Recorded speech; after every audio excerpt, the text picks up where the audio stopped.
Pues vamos a comenzar orando esta noche. Gracias, bendito Señor, por todo lo que hemos podido aprender a lo largo de este Evangelio de Mateo. Gracias porque tú nos vas mostrando, Señor, a través de este Evangelio, cómo nuestra necesidad de buscarte, Señor, cómo el reino es para los que te buscan y cómo, Señor, nos pides hacerlo.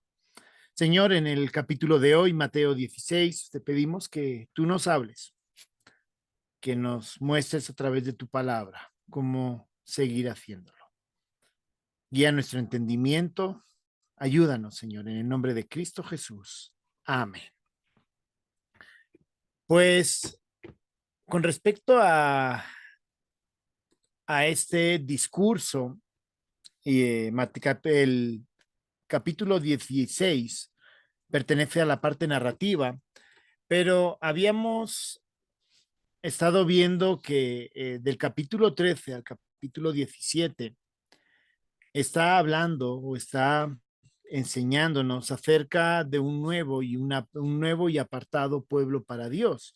Y lo comenzamos viendo con el Sermón del Monte, hablando acerca del reino de Dios. Entonces, cuando estaba hablando acerca del reino de Dios, a través de esas parábolas, nos explicaba cómo era ese reino que los seguidores, pues obviamente pertenecemos a él, y entonces cómo nosotros debemos de vivirlo. El capítulo 16 y el capítulo 17 es la última parte de la sección narrativa, y vemos que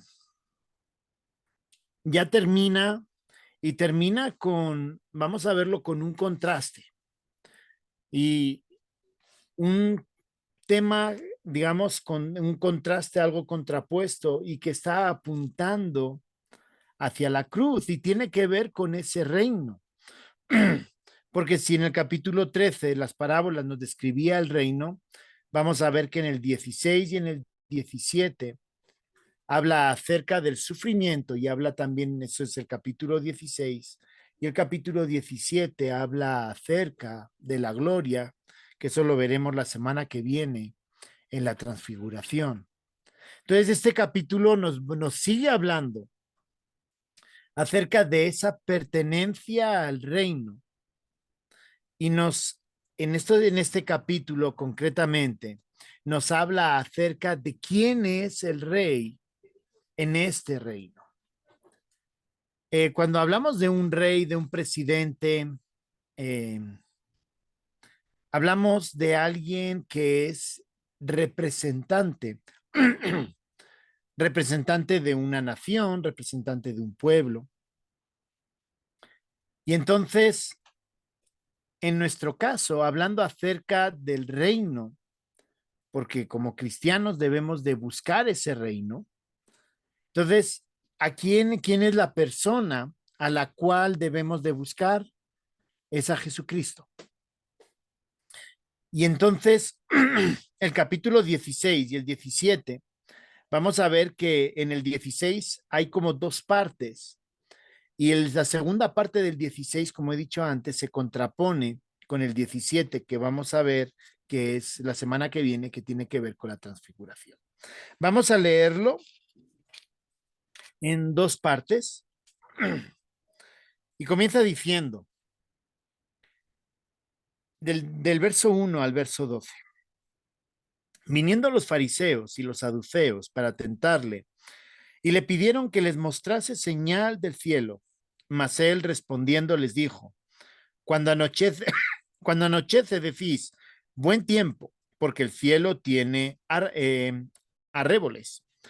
Y por la mañana hoy habrá tempestad, porque tiene arréboles el cielo nublado. Hipócritas, ¿sabéis distinguir el aspecto del cielo, mas las señales de los tiempos no podéis? La generación mala y adúltera demanda señal, pero señal no le será dada, sino la señal del profeta Jonás. Y dejándolos, se fue. Llegando sus discípulos al otro lado, se habían olvidado de traer pan. Y Jesús les dijo, mirad, guardaos de la levadura de los fariseos y de los saduceos. Ellos pensaban dentro de sí, diciendo, esto dice porque no trajimos pan. Y entendiéndolo Jesús les dijo, ¿por qué pensáis dentro de vosotros, hombres de poca fe, que no tenéis pan? ¿No entendéis aún ni os acordáis de los 5 panes entre los 5.000 hombres? ¿Y cuántas cestas recogisteis? Ni de los 7 panes entre 4.000, ¿y cuántas canastas recogisteis? ¿Cómo es que no entendéis que no fue por el pan que os dije que os guardaseis de la levadura de los fariseos y de los saduceos? Entonces, entendiendo que no les había dicho que se guardasen de la levadura del pan, sino de la doctrina de los fariseos y de los saduceos. En esta primera parte, hasta el verso 12, vemos un hilo, una narración que, digamos, va en partes, ¿no? La primera de ellas, verso 1 al 4, está hablando y digamos, nos muestra, nos cuenta que los saduceos, perdón, los fariseos y los saduceos estaban pidiendo señal acerca de quién era Jesucristo. Están pidiendo señal del cielo, están pidiendo una revelación especial acerca de quién es Jesucristo. Básicamente, si lo ponemos en palabras modernas, es que pase algo especial, tú di que va a pasar no sé qué, y si pasa, entonces nosotros entendemos que eres el Hijo de Dios. Y entonces Jesucristo tiene que contraatacar, por decirlo de alguna manera, tiene que confrontar a estos fariseos y saduceos. Y entonces les confronta, pues hablando acerca de las señales, que ellos ven una señal, comprenden lo que va a suceder, el clima, y entonces la pregunta es, bueno, pero entonces, ¿qué pasa con las señales que les había dado los profetas? Dice en el verso 4, verso 3, hipócritas. Les vuelve a utilizar la palabra hipócritas. Y verso 4, la generación mala y adúltera demanda señal, pero señal no les será dada, sino la señal del profeta Jonás. Es decir, ellos estaban esperando una señal del cielo y debemos de recordar que en esta narración, capítulo 14 al 17, venía hablando en esa narración, venía haciendo milagros. Si vamos al capítulo 14, verso 13, del 13 al 21, vemos la alimentación de los 5.000. Si vemos a los versículos del 22 al 36, vemos milagros. No Jesús anda sobre el mar y Jesús sana.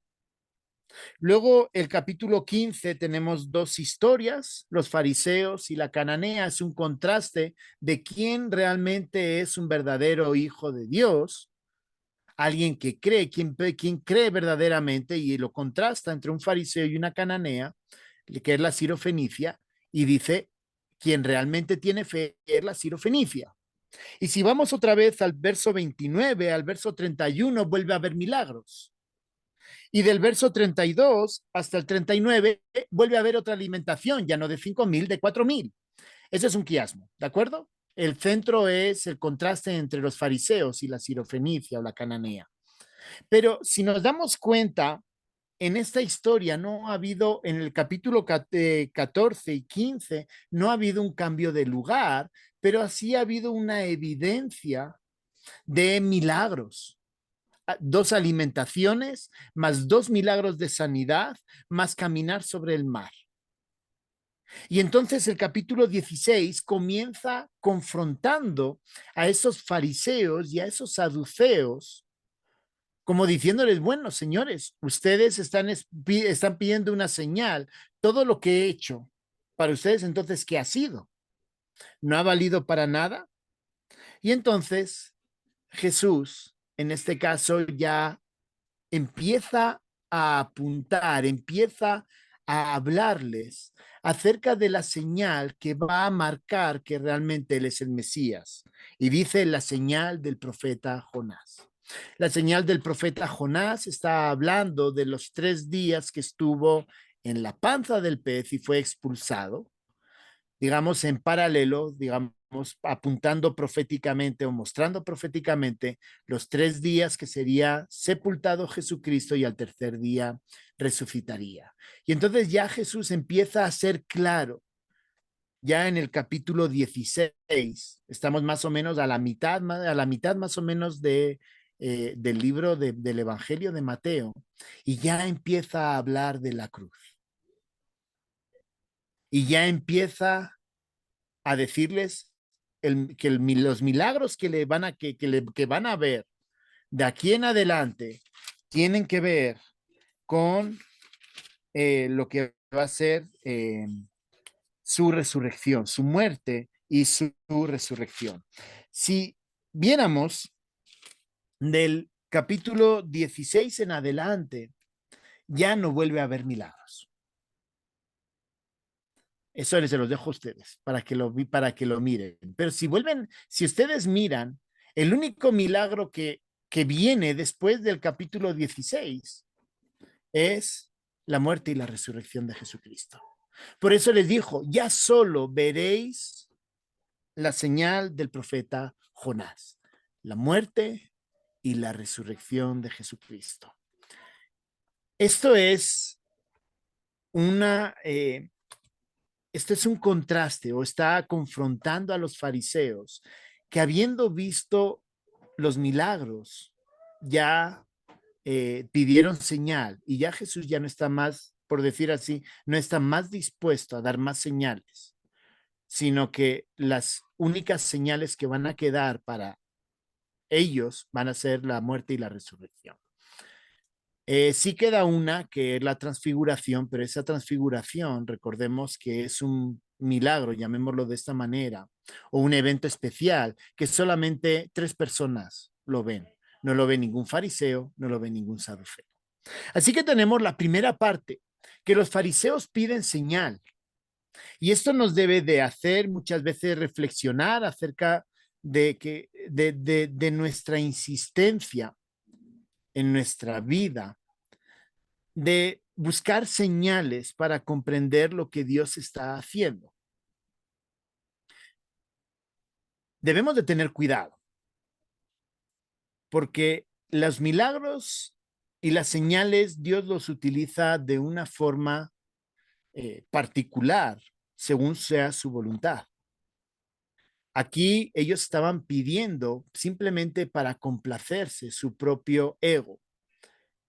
Pero digamos que nosotros debemos, como creyentes, no debemos de estar buscando señales para seguir a Jesucristo. No, no, si me toca la lotería, mañana voy a ir a comprar el boleto. Entonces, si realmente el Señor es el Señor y no sé qué, me tiene que tocar a mí la lotería, el de los 4,000 millones. O no, Señor, si realmente tú eres el Señor, por esa casa me tienen que dar el préstamo, o por ese carro me tienen que dar el préstamo, o por ese trabajo que está adorando me lo tienes que dar. La cuestión de seguir al Señor, y lo vemos aquí con los fariseos y los saduceos, no es una cuestión de señales, es una cuestión de que en lo que vemos nosotros y comprendemos acerca de quién es Jesucristo, nosotros respondemos en fe y seguimos. Y así es como viene la segunda parte. Y la segunda parte que habla versos del 5 al 12 está hablando ya no acerca de, no con los saduceos y con los fariseos, sino con los propios discípulos. Y del verso 5 a 12 habla acerca de guardarse de la enseñanza, en este caso, de los fariseos. Debemos de recordar que en este caso la palabra o el uso de la expresión levadura no está hablando del pecado, sino que la levadura está hablando acerca de la doctrina, como dice en el verso 12. Entonces, entendiendo que no les había dicho que se guardasen de la levadura del pan, sino de la doctrina de los fariseos. El término levadura no está, no siempre en la Biblia hace mención al pecado. En este caso, está hablando de esa enseñanza falsa que estaban promoviendo los fariseos y los saduceos. Dice, mirad, guardaos de la enseñanza, de la doctrina de los fariseos y de los saduceos. Y está hablando y recordando lo que ha pasado anteriormente, ¿no? Que hemos dicho, ellos querían ver un milagro. Ellos querían ver ese milagro para decir, creemos. Y Jesús, porque luego vamos a ver que viene la confesión de Pedro y eso es la culminación en esta historia. Tiene que ver con que, como decíamos antes, el acto de creer, esa confesión de que Jesucristo es el Señor, y lo vamos a ver en la confesión, no tiene que ver o no debe de estar relacionado con los eventos, pues vamos a llamarlo de esta manera, con los eventos sobrenaturales que nos favorecen. Como les decía, ¿no? Me tocó la casa. Ah, el Señor existe porque respondió a mi oración. Oye, ¿y si no te tocó? No, no, es que estuve orando por ese trabajo y el Señor respondió y me lo dio. Y el Señor deja de ser Señor porque no te dio ese trabajo, porque no lo lograste. O el Señor sigue siendo Señor a pesar de que no tienes la casa, de que no tienes el carro, de que no tienes el trabajo, de que quizá las cosas no van tan bien como tú esperabas. O solamente el Señor es Señor realmente cuando las cosas van como uno quiere. Y aquí es donde Jesús les está confrontando y nos confronta a nosotros en el contraste. Miren, los fariseos pedían señales, los saduceos pedían señales para creer. ¿Y ustedes qué?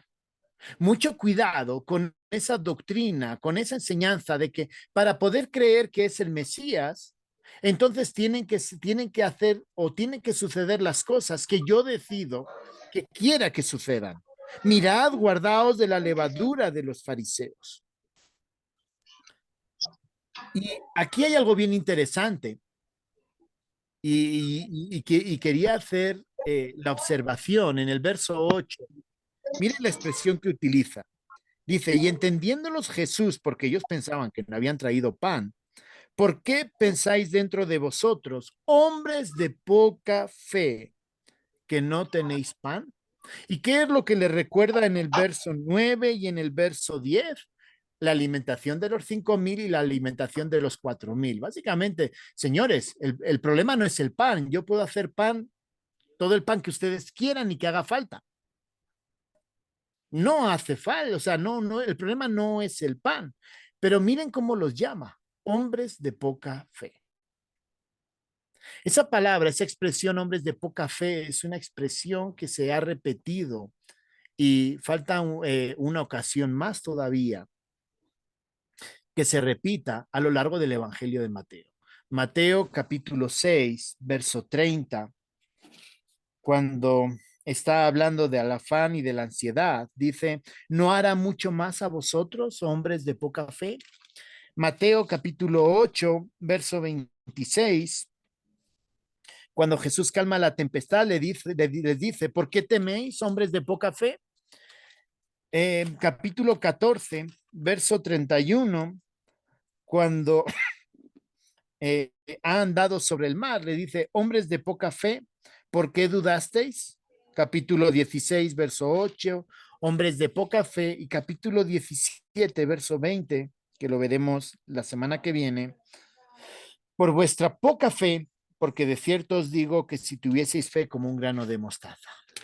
Si se dan cuenta, Jesús repite e insiste acerca de la fe. Y como les decía, ¿cuál era el tema de Mateo? ¿En qué se centra Mateo? Efectivamente, se centra en presentar al Mesías, ¿no? Desde esa perspectiva o de esa expectativa mesiánica del pueblo judío, pero también o digamos el otro tema central, otro tema importante, es que los verdaderos creyentes son los que viven los valores del reino, los que viven el reino de Dios. ¿Y cuál es el contraste que les está diciendo? Oiga, miren, estos fariseos y saduceos no tenían fe.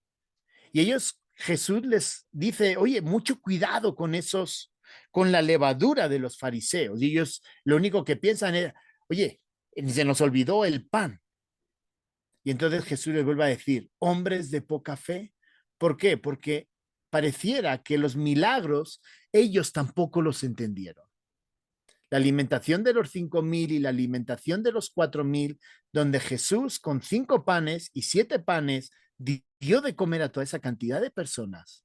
Parece que se les olvidó ese aspecto del milagro, de que Él es el Mesías, como se les olvidó a los fariseos, que muy probablemente también vieron o escucharon del milagro.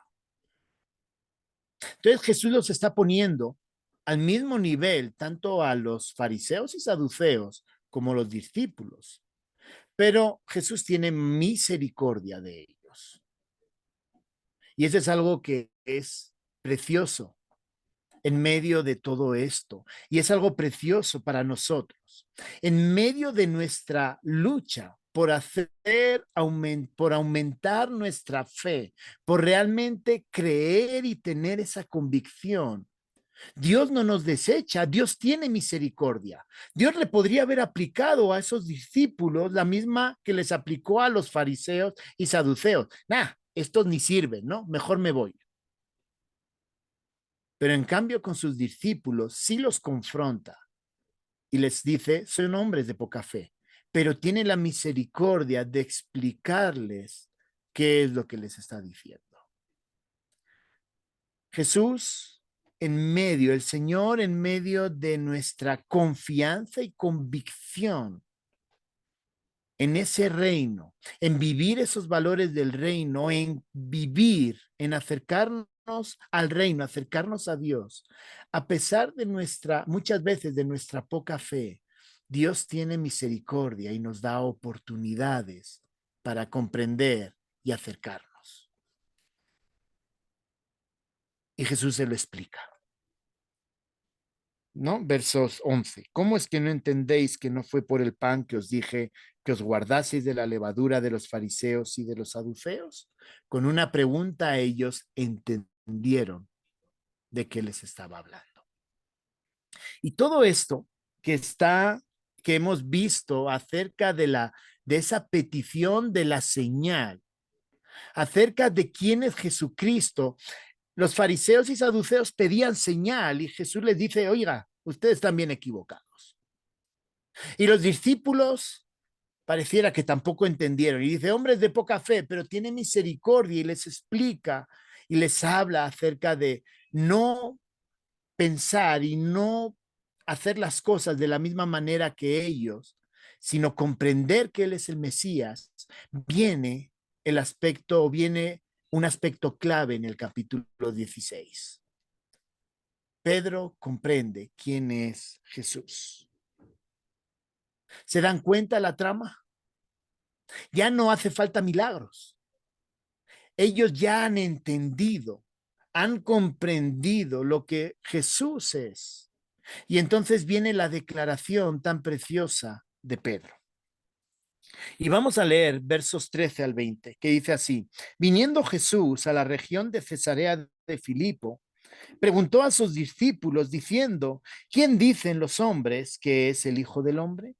Ellos dijeron, unos Juan el Bautista, otros Elías y otros Jeremías o alguno de los profetas. Y él les dijo, ¿y vosotros quién decís que soy yo? Respondiendo Simón Pedro dijo, tú eres el Cristo, el Hijo del Dios viviente. Entonces le respondió Jesús, bienaventurado eres, Simón, hijo de Jonás, porque no te lo reveló carne ni sangre, sino mi Padre que está en los cielos. Y yo también te digo que tú eres Pedro, y sobre esta roca edificaré mi iglesia, y las puertas del Hades no prevalecerán contra ella. y a ti te daré las llaves del reino de los cielos. Y todo lo que atares en la tierra será atado en los cielos, y todo lo que desatares en la tierra será desatado en los cielos. Entonces mandó a sus discípulos que a nadie dijesen que él era Jesús, el Cristo. Es decir, vemos la trama. Realmente la pregunta de los fariseos y saduceos, la pregunta de fondo, hace un milagro para que entendamos que tú eres el Cristo. Cuando habla con sus discípulos, ellos como que no habían entendido el mensaje, pero Jesús tiene misericordia y les arroja luz. Y entonces continúa y entonces viene la declaración de Pedro. ¿Quién dicen los demás que soy yo? Juan el Bautista.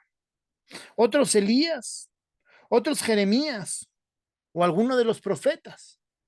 Juan era considerado un profeta y está poniendo, o sea, este Jesucristo es un profeta, solo es un profeta que viene a hablar en nombre de Dios. Eso es lo que dicen los demás acerca de quién es el Hijo del Hombre, hablando acerca de sí mismo. Y Jesús entonces les confronta a ellos, ya no me importa lo que dicen los demás.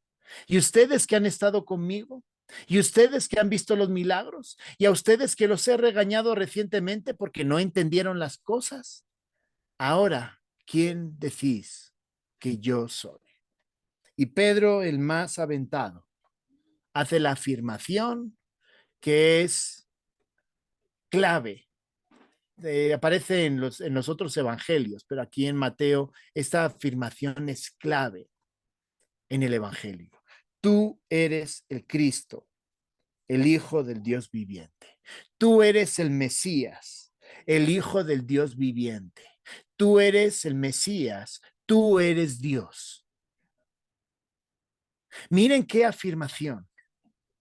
Y esa es la afirmación que el Señor espera también de nosotros.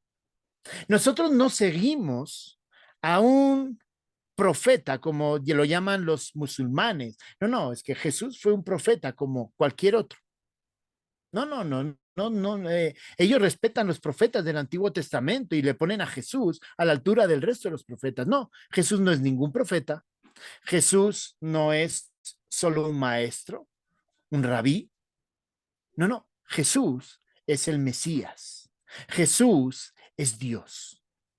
Y nosotros, los creyentes, los cristianos, nosotros creemos en Jesucristo, que es el Mesías que vino a cumplir lo que los profetas habían dicho. Hay una continuidad a lo largo, no hay separación entre Antiguo y Nuevo Testamento, es una continuidad, un cumplimiento en la persona de Cristo que viene desde el Antiguo Testamento, y ese es el cumplimiento en Cristo. No hay una separación, es un cumplimiento en Cristo de lo que se venía hablando. Él es el Mesías. Él es el Hijo de Dios. Él es lo que estaban ellos esperando. Y Pedro lo afirma, tú eres Dios, tú eres el Mesías. Y eso es en lo que nosotros, en quien nosotros creemos. No es una persona más. Él es el Mesías. Él es el Hijo de Dios. Él es hombre y él es Dios, 100% hombre, 100% Dios. No es un fantasma, como dicen los abelianos, no es un fantasma que se apoyó por ahí. No son como los docetistas. No, no, no, era un buen hombre. No, es 100% hombre, 100% Dios. Tú eres el Cristo, el Hijo del Dios viviente. Y esa es una afirmación que nosotros como creyentes deberíamos de afirmarlo, decirlo de manera convencida. En quien nosotros creemos es el Cristo, es el Mesías, es el Hijo de Dios. Y si se dan cuenta, ya en el capítulo 16, verso 4, ya empieza a apuntar hacia la cruz. No, no, como lo dijo la señal del profeta Jonás, hablando acerca de los 3 días que estuvo encerrado en la tripa de ese pez y que luego salió. Y hacia lo que va a apuntar Jesucristo, 3 días bajo tierra y luego va a resucitar. Por eso es tan importante esta mención del profeta Jonás, aparte de afirmar la historicidad de Jonás, es el punto. Ya no hay más milagros que los fariseos y los saduceos van a ver más que la resurrección, y lo supieron, pero no creyeron tampoco. Pero Pedro, que dijo, tú eres el Cristo, el Hijo del Dios viviente. Y luego viene versos 17 al 19, viene un texto que normalmente es tema de discusión porque a los católicos les encanta agarrarla por ahí, pero no tiene ningún misterio. La verdad no tiene ningún misterio. Dice, bienaventurado eres Simón, hijo de Jonás, porque no te lo reveló carne ni sangre, sino mi Padre que está en los cielos. La comprensión de quién era el Jesús se la dio Dios, se la reveló Dios a través del Espíritu Santo. Cuando nosotros creemos es porque Dios nos ha dado a entender quién es Jesucristo. El Cristo, el Hijo del Dios viviente. Es una revelación que solamente Cristo nos da el entendimiento.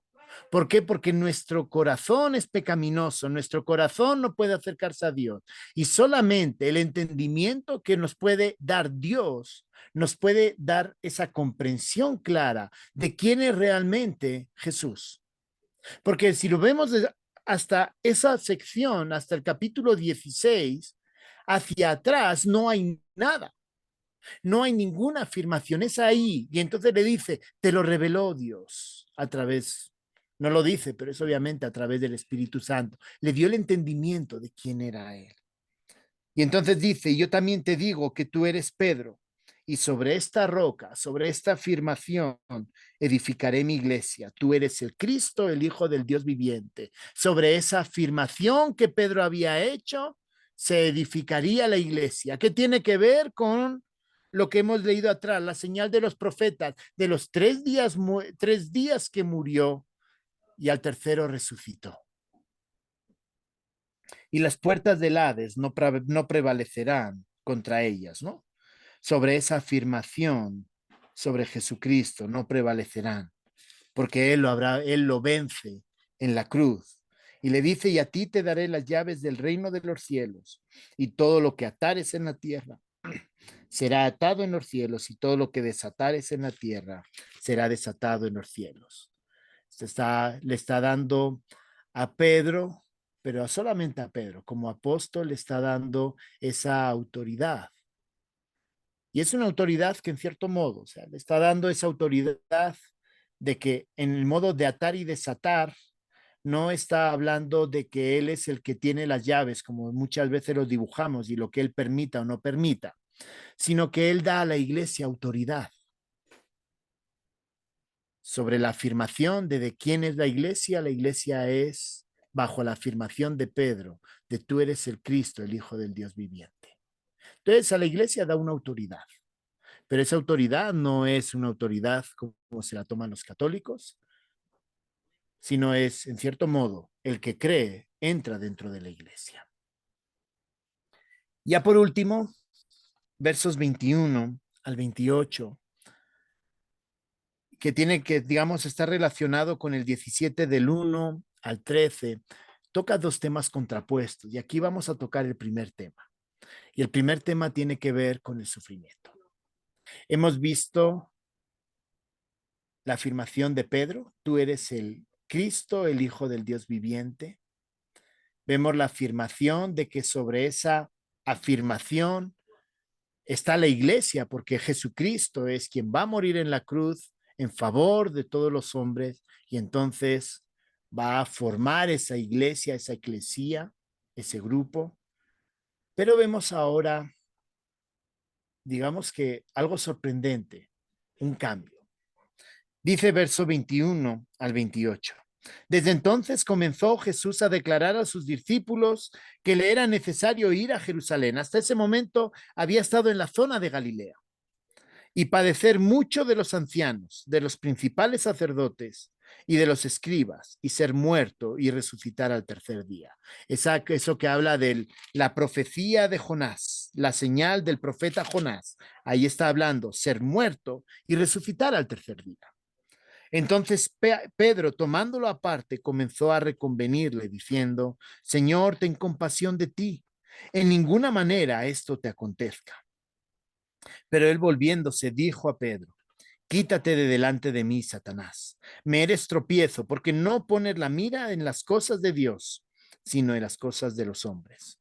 Entonces Jesús dijo a sus discípulos: Si alguno quiere venir en pos de mí, niéguese a sí mismo y tome su cruz y sígame. Porque todo el que quiera salvar su vida la perderá, y todo el que pierda su vida por causa de mí la hallará. Porque qué aprovechará al hombre si ganare todo el mundo y perdiere su alma? ¿O qué recompensa dará el hombre por su alma? Porque el Hijo del Hombre vendrá en la gloria de su Padre con sus ángeles, y entonces pagará a cada uno conforme a sus obras. De cierto os digo que hay algunos de los que están aquí que no gustarán la muerte hasta que hayan visto al Hijo del Hombre viniendo en su reino. En primer lugar, vemos el sufrimiento. Ya Jesús, hasta ese momento, si recordamos y si echamos así un vistazo mental hacia atrás, vemos que hasta ese momento no había hablado de su muerte y de su resurrección. Solo en el capítulo 16, verso 4, hace mención al profeta Jonás, a la señal del profeta Jonás. Pero ya a partir de la declaración de Pedro, por eso la declaración de Pedro es el punto de inflexión en el discurso narrativo, por eso es el centro que está hablando acerca del reino, comienza ya a hablar y dice: me tengo que ir a Jerusalén, y en Jerusalén voy a sufrir, y en Jerusalén voy a morir, pero ojo, resucitaré al tercer día. Y lo que pareció una victoria en la sección anterior, ¿no? Menuda afirmación que se echó Pedro, ¿no? Tú eres el Cristo, el Hijo del Dios viviente. Ahora le recrimina y le dice: oye, mucho cuidado. Y dice: quítate delante de mí, Satanás. No le está llamando estrictamente Satanás a Pedro, pero obviamente él entiende que ese pensamiento de compasión, de misericordia hacia Jesús, es un pensamiento que le ha puesto Satanás para que él no cumpla el propósito para el cual él había venido a la tierra, que era morir y resucitar. Si no moría Jesucristo, no había victoria. Entonces Satanás como que le dice así, le susurra: oiga, dígale a su maestro que tenga un poquito más de misericordia, ¿por qué tiene que morir? Pero Jesús tiene claro hacia dónde va. Y él dice: no, le recrimina a Pedro y le dice: porque no pones la mira en las cosas de Dios, sino en las cosas de los hombres. Es decir, ante la afirmación de Jesús que él iba a morir. Y esa es la primera, porque luego vienen más afirmaciones. En el capítulo 17 viene la segunda afirmación. Pedro le pide que tenga misericordia y Jesús le confronta y le dice: mira las cosas no desde tu perspectiva, sino desde la perspectiva de Dios. Y recordemos, la sección 3 está hablando acerca del reino. La sección 3 está hablando de un nuevo y apartado pueblo para Dios. Y entonces, entendiendo que para que pueda ser nuevo y apartado pueblo para Dios, Jesucristo necesita morir para luego resucitar. Entonces también les empuja a los creyentes a entender qué es lo que va a ocurrir en sus vidas. Miren lo que dice, porque viene después de la afirmación de Jesucristo: si alguno quiere venir en pos de mí, que dice: niéguese a sí mismo y tome su cruz y sígame. Es decir, si alguno quiere seguirme, en otras palabras, va a sufrir. Porque todo el que quiere salvar su vida la perderá. Y todo el que pierde su vida, el que sufre por causa de mí, la hallará. ¿Qué va a hallar? Vida eterna. Porque ¿qué aprovechará el hombre si ganare todo el mundo y perdiere su alma? ¿O qué recompensa dará el hombre por su alma?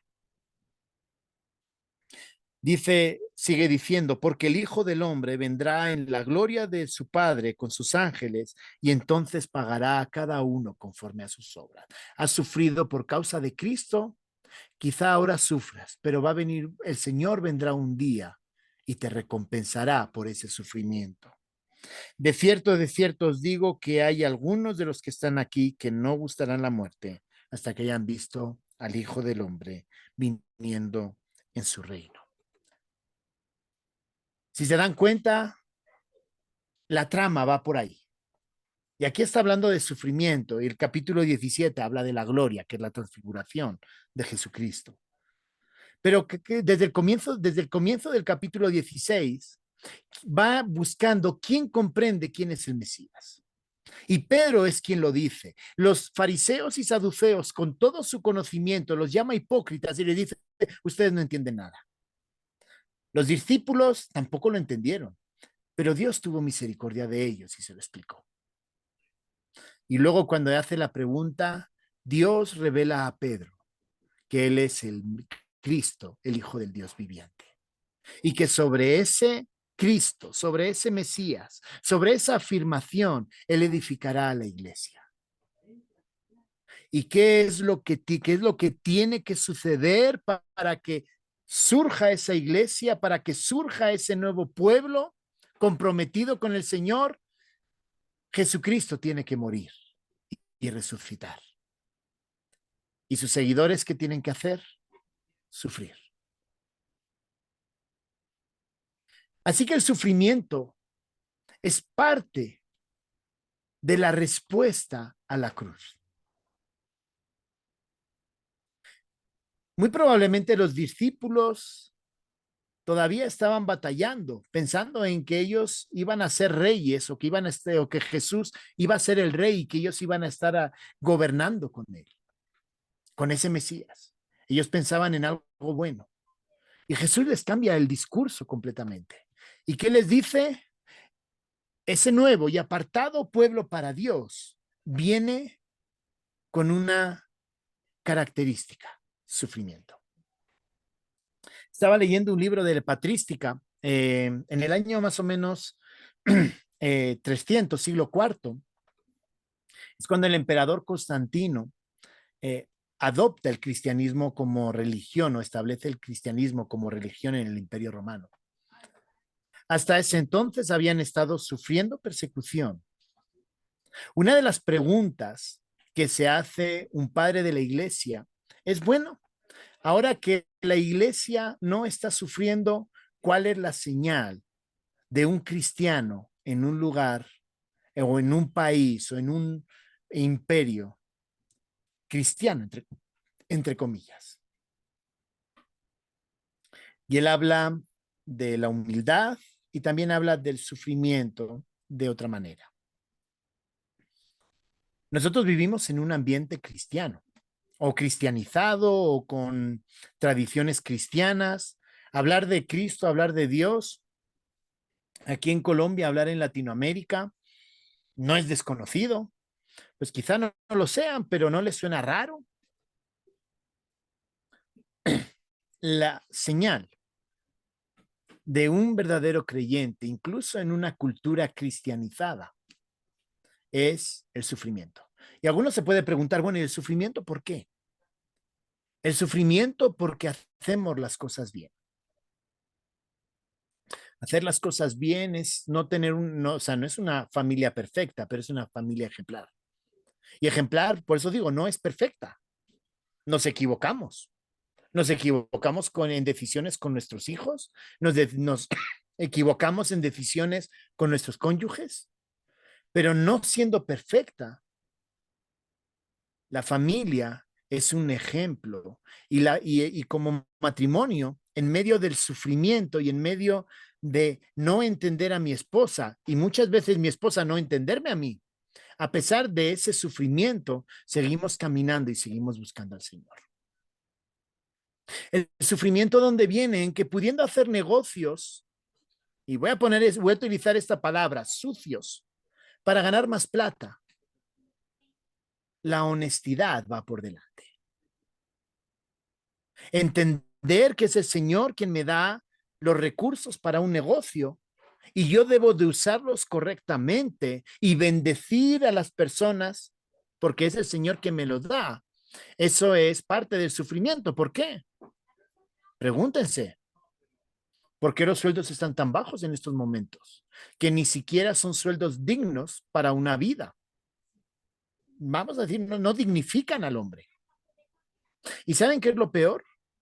Es que muchas veces, como creyentes, hacemos exactamente lo mismo. Ah, no, pero es que los demás lo hacen. Y si yo quiero que mi negocio se mantenga, ojo, lo tengo que hacer. Perdón, ¿cuál es el sueldo justo? No estamos hablando de lo que la ley establece como sueldo mínimo. Estamos hablando de lo que dignifica al hombre con su trabajo. Ah, pero es que entonces, bueno, pero es que es un problema de sufrimiento. O sea, el sufrimiento que en qué consiste en este caso, en confiar en que es Dios quien te da los recursos para administrarlos correctamente, para dignificar la vida de personas que han sido creadas a imagen y semejanza de Dios. No son cualquier cosa, son personas creadas. Dignificar, digamos, vivir ese sufrimiento significa ser el tonto de que cuando me dan el vuelto incorrectamente, lo hago. Significa que cuando me toca pagar impuestos, después de hacer las cosas correctamente, desgravar correctamente, pago lo que me corresponde. Ah, no, pero es que si haces trampa te puedes quedar con la plata. Pero el sufrimiento consiste en eso, en decir, miren, no es una cuestión de cómo, de la perspectiva humana, que es lo que le estaba diciendo aquí Jesús a Pedro. Ojo, no mires desde la perspectiva humana, mira desde la perspectiva divina y sufre por causa de Cristo teniendo la perspectiva divina. Significa amar al prójimo. Ah, pero tú no sabes lo que me ha hecho. Ja. Bueno, ustedes tampoco saben lo que otras personas me han hecho a mí, pero significa tratarlos dignamente, perdonarlos y amarlos. Pero me la va a volver a hacer. Bueno, eso es parte del Evangelio y eso es sufrir por el Evangelio. Exponerse a poder ser dañado nuevamente. Pero ojo, debemos de entender que nuestra perspectiva viene desde el cielo, no viene desde lo que dicen los hombres. Y si me vuelve a hacer daño, lo vuelvo a perdonar. ¿Hasta cuánto? Hasta 70 veces 7. Todas las veces que haga falta. Y perdonar no es esa expresión de te perdono pero no olvido, no. Es que es perdonar, efectivamente no lo voy a olvidar, pero es volver a darle la confianza de que sea parte de tu vida. Eso es el sufrimiento que está hablando aquí. Toma la cruz, toma tu cruz. Eres una persona que vive el reino de Dios, entonces vívelo completamente, plenamente. Y la identidad, la seña de identidad de un creyente que vive verdaderamente el reino de Dios es el sufrimiento. Cristo sufrió por pecadores. Un verdadero creyente sufre por causa del reino, sufre por causa del rey de ese reino. Ese tú eres el Cristo, el Hijo del Dios viviente. Así que este capítulo 16 es un capítulo que realmente nos reta y nos reta a cambiar la perspectiva, a dejarnos de ser como esos fariseos y esos escribas, buscando señales. No, Señor, si me toca la lotería, entonces creo en ti. Si mi novia, o si la muchacha que me gusta me dice que sí, entonces yo creo en ti. Ay, ocurrió un milagro. Si me toca la casa, si me toca el carro, si me sale el trabajo que yo quiero. No, o sea, basta de señales, no es una cuestión de señales, es comprender a pesar de las circunstancias, a pesar de lo que estamos viviendo, ¿quién es Jesucristo? Tú eres el Cristo, el Hijo del Dios viviente. Y si realmente creemos en su obra, y su obra la dice aquí, verso 21, que Él iba a morir y resucitar para establecer ese reino, entonces la seña de identidad es el sufrimiento. El sufrimiento por llevar esa cruz. el sufrimiento por creer que Él es realmente el Mesías, el Cristo, el Hijo del Dios viviente. Que el Señor nos ayude realmente a identificarnos, pero también a dejarnos las excusas, porque somos expertos en poner excusas. Dejarnos las excusas para realmente vivir esos valores del reino, ese reino, vivirlo de una forma plena. Tú eres el Cristo, el Hijo del Dios viviente. Oremos. Gracias, bendito Señor, porque tú eres el Cristo, tú eres el Hijo del Dios viviente, tú eres nuestro Señor. Y Señor, te pido que nos ayudes a confiar plenamente en ti.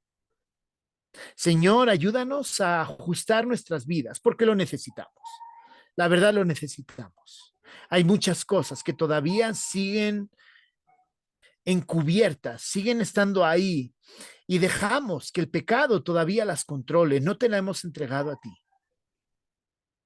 Señor, ayúdanos a ser verdaderos creyentes que viven el reino, que viven los valores del reino, que son que evidenciamos ser verdaderos hijos tuyos.